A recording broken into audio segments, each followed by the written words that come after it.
con el Pacto de Confianza NG.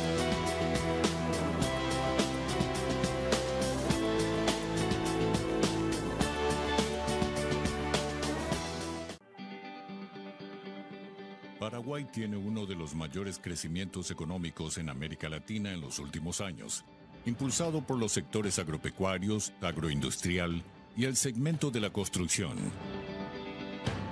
Su gran desafío es consolidar este crecimiento, con un vigoroso progreso social, buscando una inserción adecuada del país en el mundo. Por ello, el gobierno nacional decidió establecer la política energética Paraguay 2040, la primera en sus 200 años como nación, que tiene 5 objetivos principales y medidas a corto, mediano y largo plazo. Todo lo que un país puede ser, su desarrollo y su futuro, depende de su matriz energética. La matriz energética es una representación cuantitativa de toda la energía disponible en un determinado territorio. Entonces, la pregunta más importante es, ¿con qué fuentes de energía crece el Paraguay? Aunque no lo parezca, la principal fuente de energía de Paraguay no es la electricidad, sino que proviene de la denominada biomasa, que en términos sencillos es la energía que resulta de la quema de materiales orgánicos como por ejemplo la leña. En segundo lugar, está la energía que viene de los derivados del petróleo, como la gasolina que utilizamos en los vehículos y máquinas. En último lugar se encuentra la electricidad, que es la fuente de energía más utilizada en las zonas urbanas. Esta es la matriz energética de Paraguay y se estima que no habrá cambios en los próximos años. El problema es que estas 3 fuentes de energía no están aseguradas para siempre. La oferta de la biomasa es crítica, en particular de la leña, porque el uso de estos recursos naturales no es sustentable y podrá ponerse en riesgo su abastecimiento. Por su parte, el abastecimiento de hidrocarburos es muy vulnerable, pues se depende totalmente del mercado internacional. Para satisfacer la demanda del país debe pagar una elevada cuenta en dólares a otros países. La energía eléctrica limpia genera excedentes, pues la participación del mercado interno de electricidad es baja en comparación con la capacidad de las hidroeléctricas binacionales. Pero la demanda es creciente y sostenida. Por ello, si no se realizan urgentes inversiones en infraestructura, la situación se podrá volver crítica antes del 2030. Pero, ¿por qué sucede esto? La debilidad institucional del sector dificulta que se pueda atender y resolver estos problemas. Las responsabilidades están dispersas y no existe un órgano ejecutivo y rector, con facultades para coordinar las acciones institucionales con un enfoque sistémico y estratégico. Para definir el rumbo en el sector energía, se estableció la Política Energética Paraguay 2040, que tiene 5 objetivos. Garantizar la seguridad energética con criterios de autoabastecimiento, eficiencia, mínimo costo, con responsabilidad socioambiental que acompañe el desarrollo productivo del país. Asegurar el acceso a la energía de calidad a toda la población con atención a los derechos del consumidor. Utilizar las fuentes nacionales de energía, hidroelectricidad, bioenergías y otras fuentes alternativas e incentivar la producción de hidrocarburos como recursos estratégicos para reducir la dependencia externa e incrementar la generación de mayor valor agregado nacional. Consolidar la posición de Paraguay como eje de la integración energética regional, en base al aprovechamiento sostenible de sus recursos naturales y su estratégica localización geográfica.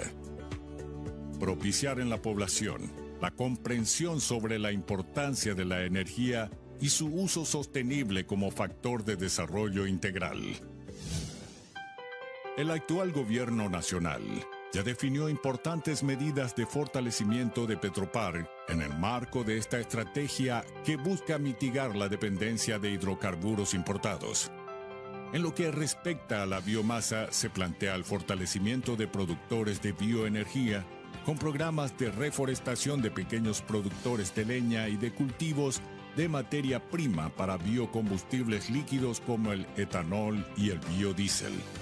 Se destaca el fortalecimiento de los grandes y medianos productores de biomasa sólida que el actual gobierno nacional ha alcanzado y que pretende alcanzar 170.000 hectáreas de reforestación con fines energéticos.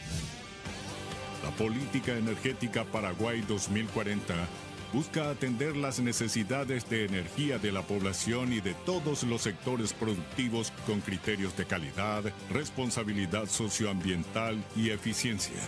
Solamente con energía se podrán alcanzar las metas planteadas. Esta energía que debe ser segura, confiable y sustentable. Política Energética Paraguay 2040. Gobierno Nacional.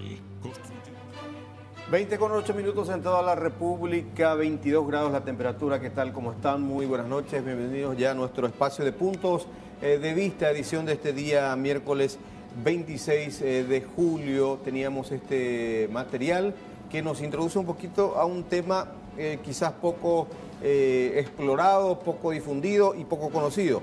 Estamos hablando de la política energética y ya nos acompaña para el efecto el viceministro de Minas y Energía, entidad dependiente del Ministerio de Obras Públicas y Comunicaciones, don Mauricio Bejarano. Viceministro, buenas noches, ¿cómo está? Muy buenas noches, un placer estar en el programa y realmente un placer poder hablar de un tema que, como usted dijo, no está muy difundido y que es necesario que la población, la ciudadanía conozca que existe una política energética con vista a largo plazo. Efectivamente, porque justamente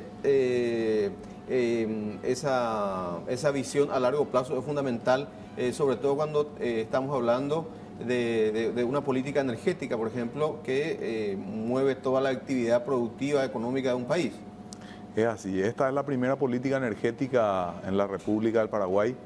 En 206 años que tenemos como nación, esta es la primera que se tiene.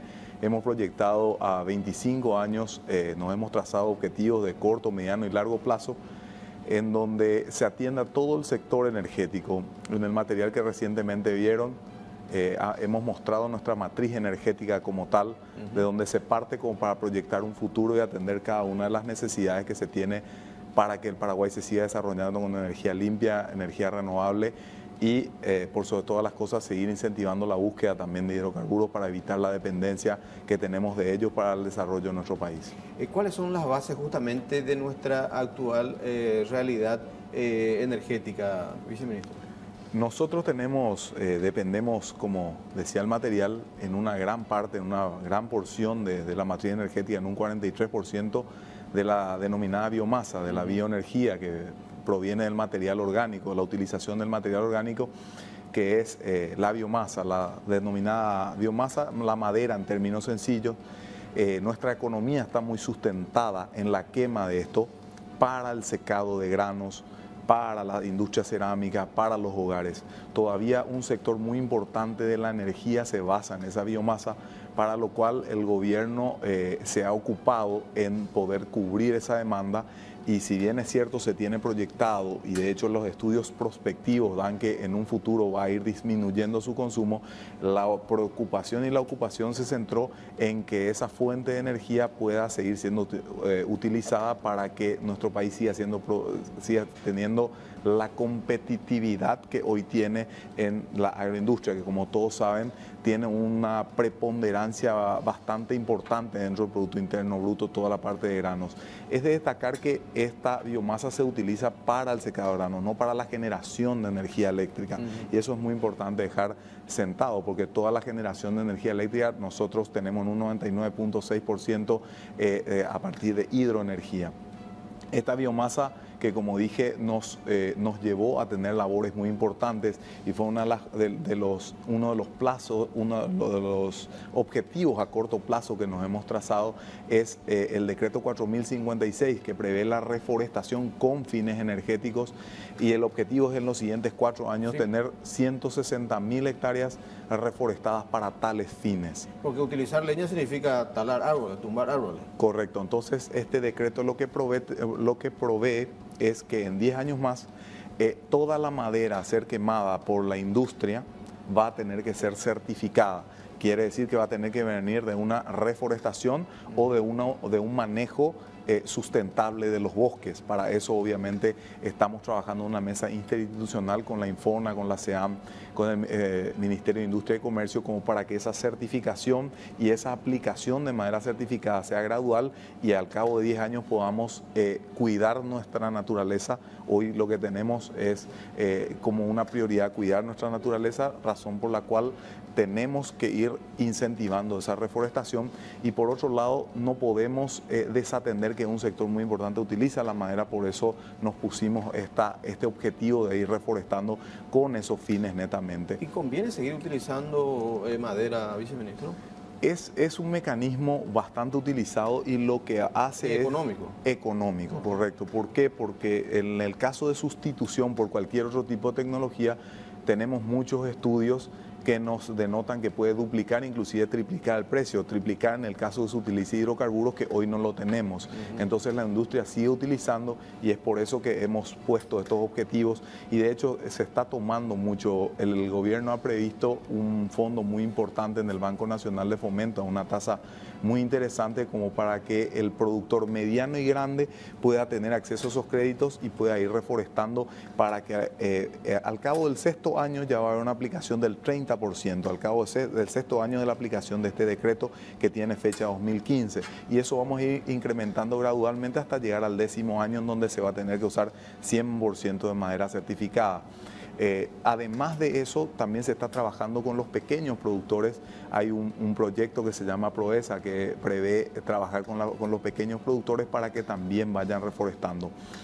Y hay que entender que todo lo que reforeste el Paraguay con fines maderables o con otros fines va directamente a beneficiar a esa matriz energética que, como dije, 43% hoy en día ocupa esa biomasa. Después, ¿qué franja tenemos? Hidrocarburos. Hidrocarburos ocupa el 38%, eso significa 38.000 barriles día que Paraguay está consumiendo. Eso significa 1.600 millones de dólares que al año salen del país. Es por eso que han visto que uno de los ejes que nos hemos puesto en la política energética es utilizar todas las fuentes nacionales de generación, diversificar la matriz energética, pero además de eso estamos incentivando la búsqueda de nuestros hidrocarburos en el territorio nacional, dándole una participación muy importante a la petrolera estatal con el otorgamiento de bloques, la prioridad en el otorgamiento de bloques, y buscando las mejores inversiones para que estos hidrocarburos puedan estar en superficie y para que se vaya sustituyendo la fuga de divisas y por sobre todo la dependencia de lo que significa depender de otros países. Eso se transmite en una seguridad energética para el país, que es de hecho es el primer objetivo fundamental de esta política energética. Nosotros queremos tener seguridad energética con criterios de autoabastecimiento, dice, y para eso debemos incentivar esa porción de la torta que ocupa en la matriz energética los hidrocarburos. Y en ese sentido, viceministro, ¿qué es lo último que tenemos o qué se sabe realmente en cuanto a los trabajos de exploración y prospección de hidrocarburos a nivel país? Nosotros tenemos trabajos prospectivos muy alentadores. El 60%... Perdón, le interrumpo. Yo recuerdo un presidente en ese momento que celebraba ya el hallazgo de petróleo en el Chaco, por ejemplo. Sí. Bueno, lastimosamente eso fueron declaraciones poco felices realmente, y con las cuales no querría ingresar. No, pero, simplemente como comentario, ¿verdad? Pero realmente lo que se tiene es que el 60% de los 52 pozos que se han hecho en la República del Paraguay, los exploratorios, han dado indicios, show de gas y petróleo. ¿Eso qué quiere decir? Que el hidrocarburo se genera en nuestro subsuelo. El desafío muy grande que tenemos por delante es el hallazgo comercial o de gas natural o de petróleo, ojalá ambas cosas. Lo único tangible y real que hoy tenemos es la producción que se tiene en Gavino Mendoza de gas natural. Ese gas natural es quemado en la pequeña central que se tiene de generación en Bahía Negra. Ojalá podamos tener un ingreso y un hallazgo y que esos hidrocarburos petróleo o gas natural que se encuentre pueda ingresar a la matriz energética con todo lo que significaría a nivel económico, a nivel de educación para nuestro país, porque sería un sector, un rubro nuevo que hoy no lo tenemos explorado. Pero sí hay muchos estudios alentadores. Ese 60% de los 52 pozos da que hoy se sigan realizando prospecciones y da que en 3 meses más una empresa esté aproximadamente realizando otro pozo. ¿La mayor probabilidad se tiene en la región oriental o en el Chaco? En el Chaco es en donde mayor expectativa se tiene, porque se tiene mayores estudios, es también de destacar eso. Nosotros compartimos cuenca geológica, se llama, con Bolivia y con Argentina. Y en Bolivia, la cuenca que compartimos, hay pozos productivos, y lo mismo pasa con la Argentina. Sí, siempre me viene en mente otra vez ahí lo de Palmar Largo, por ejemplo, ahí cerquita nomás, ¿verdad? Exacto, y lo mismo pasa con Bolivia. De hecho, el pozo productivo de gas natural que se tiene es en la frontera con Bolivia, en Gavino, Mendoza, muy cerquita del Hito. Entonces, eso, al compartir cuenca geológica, al tener muchos estudios, ese es el lugar donde mayores expectativas se tiene por el método convencional. Hay que destacar también que Paraguay, hay estudios muy serios de los Estados Unidos que indica que por el método no convencional, por la búsqueda por el fracking o fracturación hídrica, tenemos un potencial bastante importante en la región, de esta región. Y esos estudios van avanzando y seguramente irán avanzando en la medida en que el precio del petróleo así lo permita. Hoy el precio que tiene el petróleo hace que la búsqueda sea la convencional. En los Estados Unidos, en donde la fracturación hídrica tiene un costo ya reducido, se sigue realizando.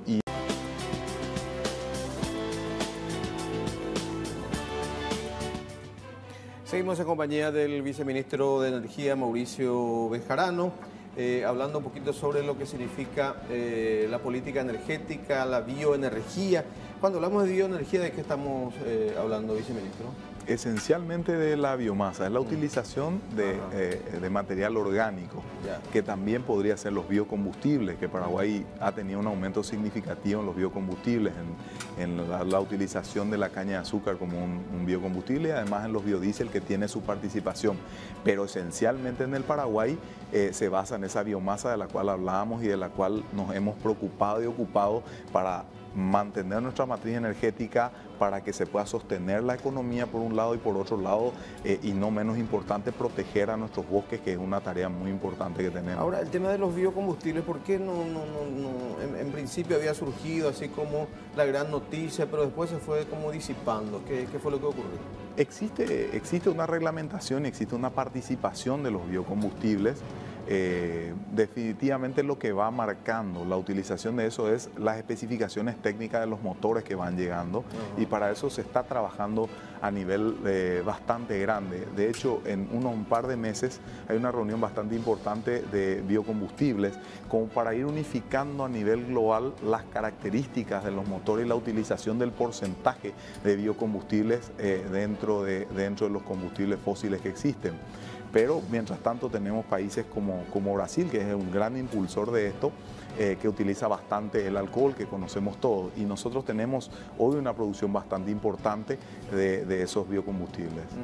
El tema electricidad, la fuente de generación siguen siendo, digamos, los principales ríos, en este caso el Paraná principalmente, ¿verdad? Efectivamente, nosotros tenemos la generación hidroeléctrica de Yacyretá, Itaipú y Acaraí.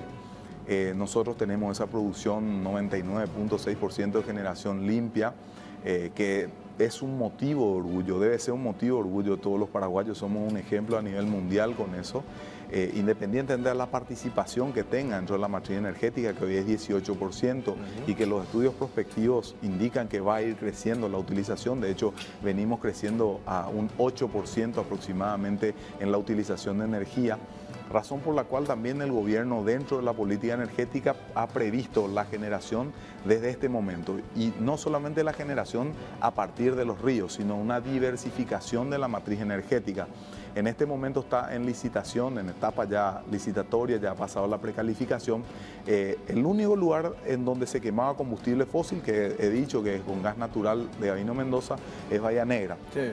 En ese lugar hoy estamos licitando, y todo indica que la tecnología que va a ganar es la solar fotovoltaica, la producida a partir del sol, y eso queremos replicar en el Chaco paraguayo inicialmente y luego en todo el país, ¿por qué no?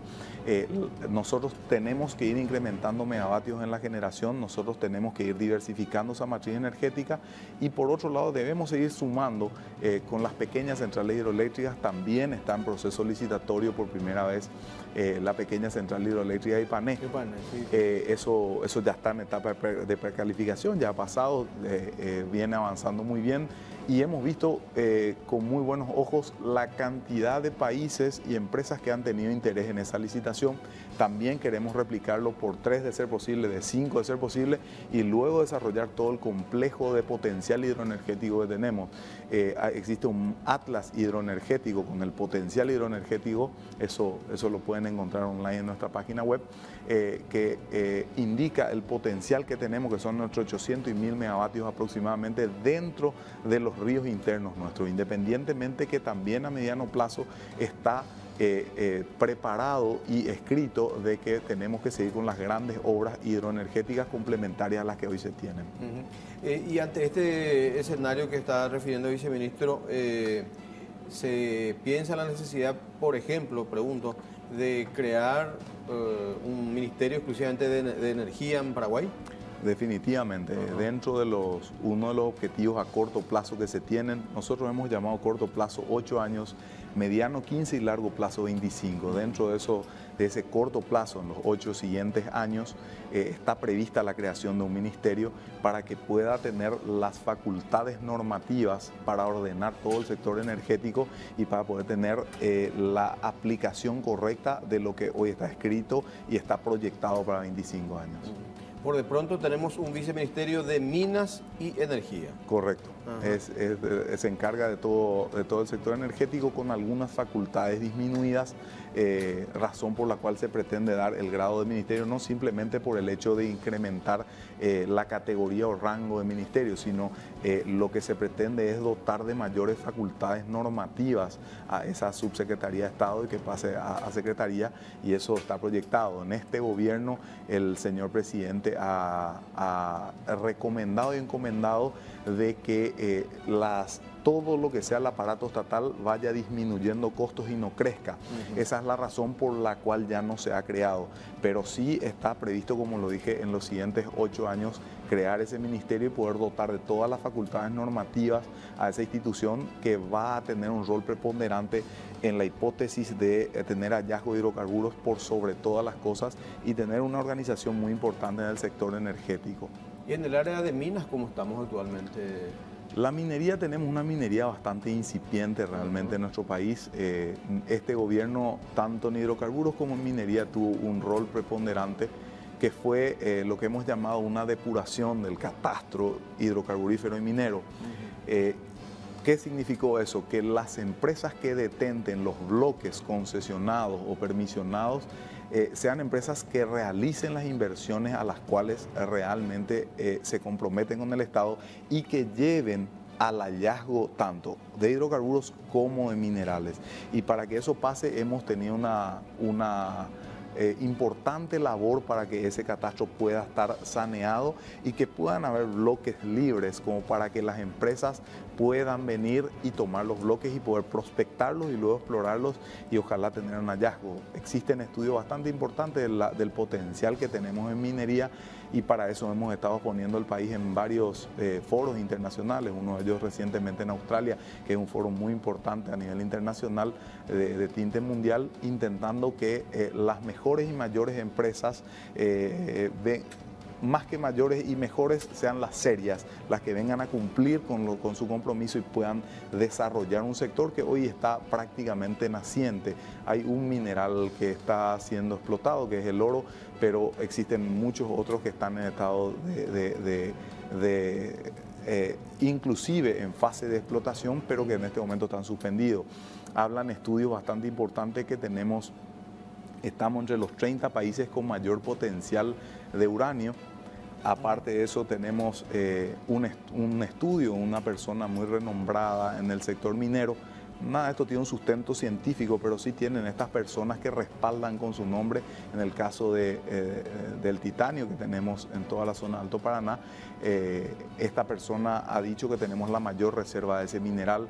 Y después existen otros muchos minerales que existen en Paraguay y que ojalá con este proceso de depuración que se tuvo y con la tarea de que está proyectando el gobierno, un país serio, un país que tiene una estabilidad económica pujante, creciente, una estabilidad jurídica, podamos tener esas inversiones que se necesitan.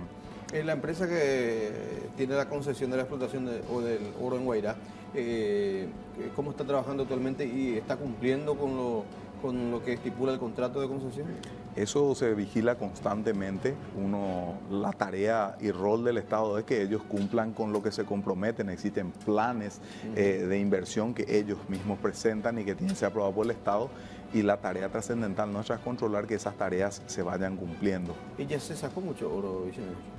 Existe una cantidad bastante importante, pero dicen los especialistas también que está en un estado neonato.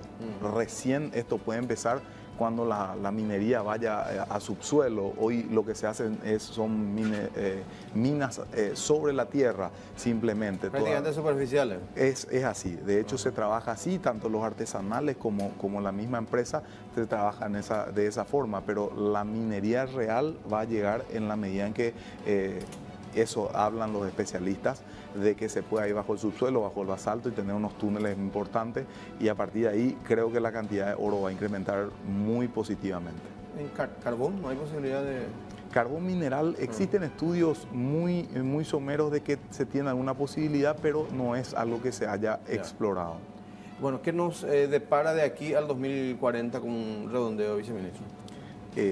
Hemos previsto, atendido a todos los sectores de esa matriz, hemos tenido un diagnóstico energético, hemos previsto que van a tener nuestros nietos.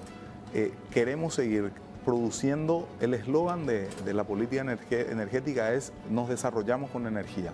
Somos conscientes como país y tenemos que ser todos conscientes que nosotros tenemos como eje fundamental la energía para poder desarrollarnos. Para eso tenemos que prever seguir creciendo en el marco de energía limpia, renovable, de la cual hoy somos ejemplo. Tenemos que prever ese futuro y eso está previsto en una política que la hemos diseñado con los mejores, con el mejor material humano que tenemos en Paraguay y también a nivel internacional cuando no tuvimos la experiencia necesaria, como el caso de hidrocarburos, en donde nos hemos hecho asesorar para tener un material que nos dé un futuro y podamos seguir desarrollándonos con energía. Bueno, gracias. Vamos a seguir conversando, viceministro. Gracias a usted. Muy Muchas gentil. 20:32, hacemos de vuelta una pausa, venimos en instantes.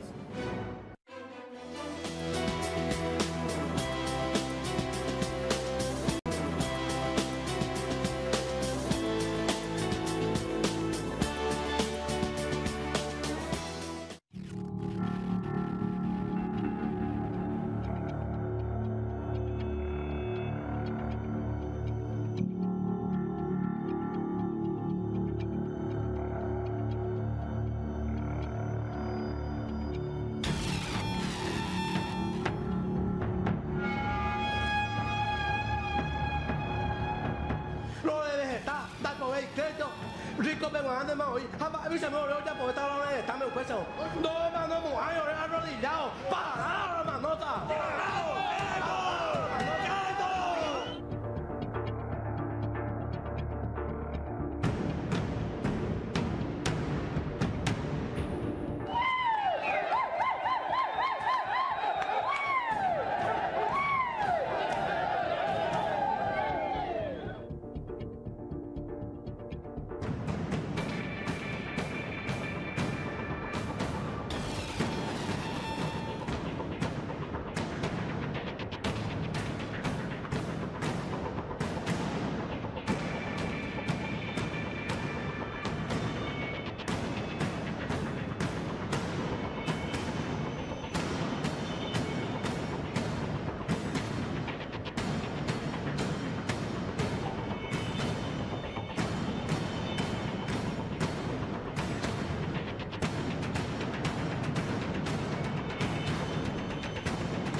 20:37 ya estamos en el segundo tramo de nuestro encuentro de este día miércoles, hablando de este otro gran tema de la jornada, una situación de tensión que se vivió por momentos en el microcentro de Asunción, en medio de esta serie de movilizaciones de agrupaciones campesinas que han llegado a nuestra capital ya hace unos días. Y justamente estamos en compañía, por un lado, de Jorge Galeano, dirigente del Movimiento Agrario y Popular, que integra la Coordinadora Nacional Intersectorial que le llaman.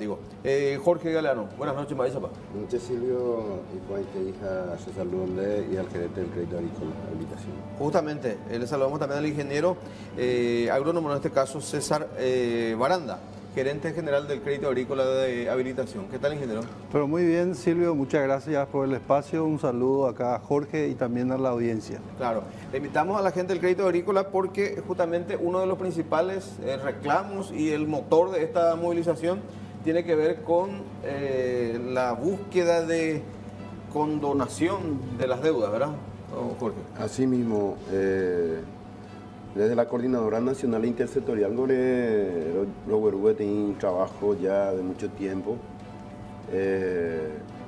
Del año pasado, en realidad, Roberto tiene movilización de 23 días, lo firmaba, tiene acuerdo con el gobierno. Trata de la compra de las deudas que se ha comprometido el gobierno ayer. Entonces, nuevamente, Roñe movilización hace 17 días de movilización en Asunción. Gracias. Y, consecuentemente, PABTI, por eso una de las últimas batallas democráticas de los 30 años para Europa, jamás era para Europa porque genera hechos muy importantes, debate muy importante en todos los ámbitos.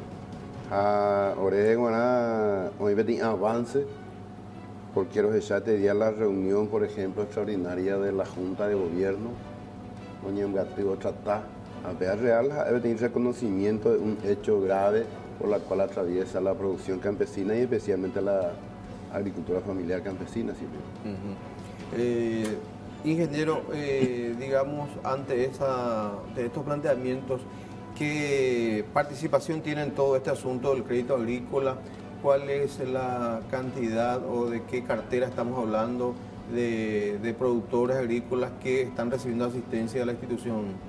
Sí, como bien señalaste, uno de los reclamos que las organizaciones que están hoy día manifestándose en Asunción tiene que ver con la situación financiera.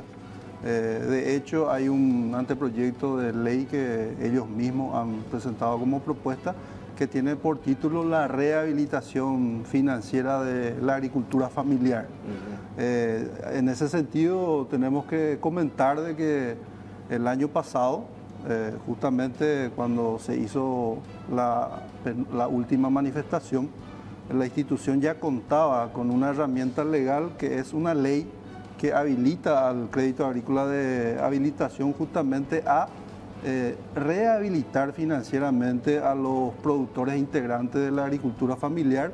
Ese proceso se ha llevado a cabo, se ha llevado adelante durante más de un año. Nosotros tenemos los registros de más de 18.600 productores que han sido beneficiados con ese alivio financiero a la situación de recarga financiera que tenían y por lo cual no estaban pudiendo cumplir sus compromisos con nuestra institución y también en el sistema financiero privado y público también, que es el Banco Nacional de Fomento. Entonces, el Crédito Agrícola de Habilitación sigue aplicando e implementando esa ley de rehabilitación y tenemos esos resultados. Incluso es más, Silvio, es bueno decir de que una parte importante de esos productores que han sido beneficiados por esta ley ya han podido amortizar sus respectivas rehabilitaciones. O sea, tenemos alrededor de casi 4.000 productores que han podido ya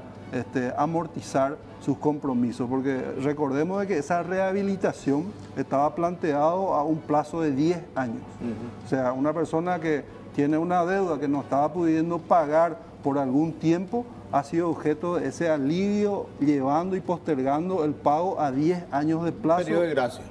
Incluyendo 2 años de gracia, que ahora estamos en ese año de gracia. Ellos empezaron el año pasado, ahora se está cumpliendo ese periodo de gracia, sigue hasta el 2018 y recién en el 2019 tienen que devolver el capital, que es una primera cuota, ¿no es cierto? Pero la gente ya está pagando sus intereses, ¿verdad? Eso quiere decir, nosotros estamos convencidos por esa experiencia de que la oportunidad que se le da a la gente que realmente está produciendo y tiene posibilidades de colocar su cosecha, están cumpliendo con sus compromisos.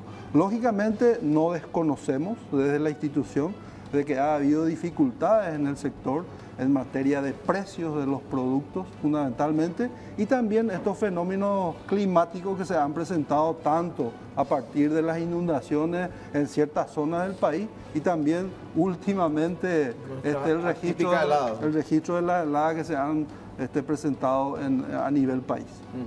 Ahora, don Galeano, justamente acá el gerente del crédito agrícola habla de una cantidad de 18.600 productores que tuvieron de alguna manera alguna salida a su situación, ¿verdad?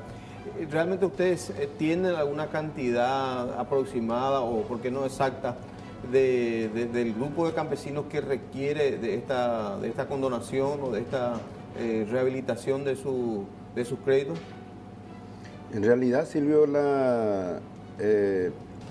compañeros campesinos, pequeños productores de la agricultura familiar, el 80% de su deuda está en el sector privado. En la Crédito Agrícola ni en el Banco Nacional de Fomento. ¿Era el sector privado? Sector privado por la ausencia de una política del Estado, de los bancos estatales. El Banco Nacional de Fomento, el acceso a crédito a la campesina es imposible. Es imposible. Por 2 razones principales. Uno, por la burocracia y por las exigencias formales del Banco Nacional de Fomento. O sea, es más fácil obtener crédito en el sector privado que en el BNF. Y segundo lugar, porque el banco te exige un título de propiedad para tener acceso a crédito. Me refiero al Banco Nacional de Fomento. La INDER nunca no me da título. Ese es otro tema. Entonces, tiene un grave problema del Estado. Entonces, ojo, oye, no ya soy personal de las financieras Jococueva, lo me están dando. Ya me dicho de financiera Jococueva, ¿va el planteamiento? Ahora de fotocopia de cédula ni que año llena CPA. Lo mitad y planteamiento estando en una situación de pobreza con necesidades de crédito, que no exige ninguna formalidad ni ningún título de por medio. Entonces, más lo igual. Lo mitad firma PAP cuenta 37% de interés por 6 meses. A 37% por 2, vaya, por 74% anual PAP crédito. Y eso es imposible de pagar con unas condiciones de ausencia total de mercado, la ausencia total en el control de los contrabandos. Estamos hablando así. Y estamos hablando de cualquier crédito para producción, 5, 7 millones, 10 millones. Entonces, ante la ausencia, Sheikha Tuaruba tiene sector privado y la crédito, pero Share Economy tiene seguro agrícola que me protege en una eventual situación. Ayer para tiempo ahí, a la Apucú, Sequía, Ambaguazú. El seguro agrícola es... Pero no hay por ahí, ¿entendés? Entonces, yo habe tenido de gracia allá. Como la ni ya radicada como un ejemplo, sino con otras condiciones, por ejemplo, el contrabando. A apuntar ese producto se puede la ya potasio, a pagar la CBD. A 6 meses de 37% de interés. Entonces, por eso cuestionar la Estado por la ausencia de una política estatal en términos financieros de crédito. Oye, ya, AFD o canalizar esta plata. Ambos por ciento puede canalizar las financieras, que son las IFIAs, las instituciones financieras intermedias. JAPEA son grandes cooperativas y bancos y financieras privadas. JAPEA me a los grandes. Ambos recibí la plata, recibí máximo a 7%, 7%. La AFD me da la plata. Jaupean Bodome es a 37-38%. Y eso no puede ser. El Banco Nacional de Fomento con Haití con 400 millones de dólares de que hayamos va a colocar ahí. Ayer. Oreo y por hija plata para el subsidio. Jaco este día coape amigo este día pues que el Congreso pues da por ahí la plata y no ya tomamos 30 millones de dólares la plata. Pero oye, eso es otra orientación. Ahora no lo compartí, ahora es declaración de emergencia nacional y la aprobación de esta ley de la rehabilitación financiera para los pequeños productores o prevea el subsidio de las cuentas, de todas las cuentas de los pequeños productores en el sector privado y público. ¿Te da la propuesta? Sí. En gran medida, digamos, el diagnóstico que hace Jorge Galeano, hay consenso importante. Ahora, el disenso está en la mecánica, el mecanismo, la herramienta, la condonación. Desde el crédito agrícola y lógicamente también el propio gobierno no comparte con esa salida en este momento porque hay un bien mayor que se va a estar poniendo en riesgo, que es la confianza entre el sistema financiero y los clientes. Al tener nuevamente esta segunda etapa, esta historia de la condonación que ya lo conocemos, hace 16 años había salido una ley y generó más inconvenientes que soluciones. Entonces, ante una experiencia negativa, tenemos que aprender de esa experiencia. Entonces, lo que se está planteando es precautelar ese bien público, que es la confianza entre el sistema y los clientes, y planteamos dar oportunidades a la gente. A pesar de tener deudas en el sistema financiero privado o público, el crédito agrícola estaría en condiciones de ofrecer líneas de crédito en condiciones competitivas y adecuadas a la gente que está en esa situación.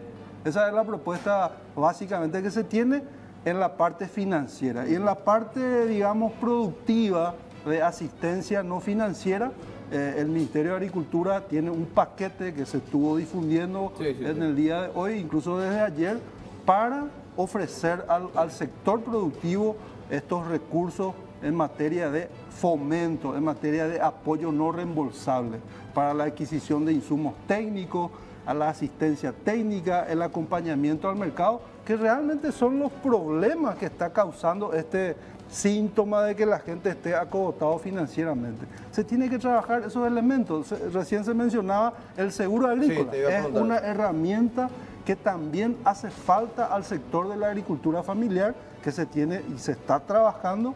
Hay un pedido de ampliación de parte del Ministerio de Agricultura que está solicitando recursos para poder financiar ese tipo de herramientas y que finalmente, si vuelven a ocurrir, a presentarse en el tiempo este tipo de dificultades climatológicas como la helada, los productores estén cubiertos, ¿verdad?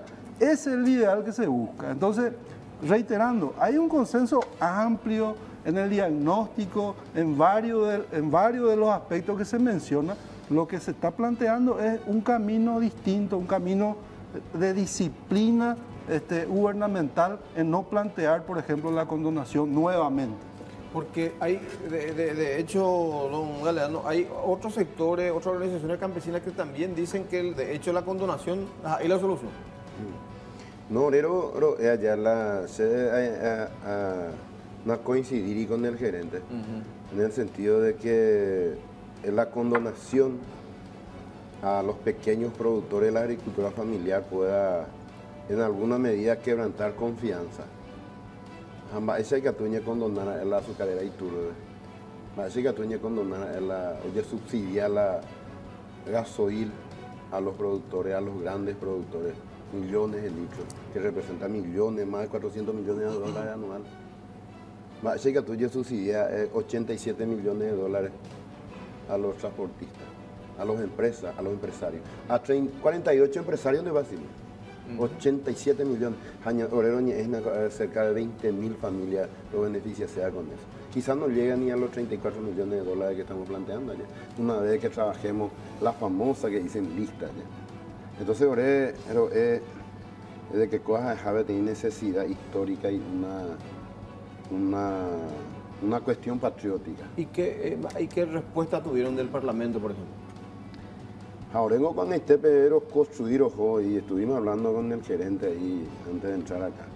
Nosotros tenemos confianza en nuestro parlamentario, porque, pero no así lastimosamente el Partido Colorado, que por su resolución de hoy, refería a 3 cuestiones centrales. Uno, rechazar toda condonación. Segundo, apoyar una propuesta que ellos llevaron hoy que nosotros no estamos de acuerdo. Y tercero, dice respaldar al gobierno. O sea, eso ya es otra cosa. Nosotros no venimos acá para desestabilizar ni buscar eso al gobierno. Nosotros queremos estabilizar a nuestro sector, a la pequeña agricultura familiar campesina que se encuentra en terapia intensiva. A pesar de lo que hacerla de por duda que sea. La PTI aceptó y que la terapia intensiva, pero crees a dejar la PTI rehabilitación financiera a través de una ley que declara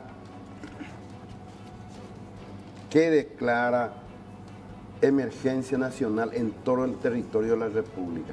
Japeama dice, esta ciudad tiene tratamiento en el ámbito, digamos, terapia intensiva. Pero bueno, esta ciudad.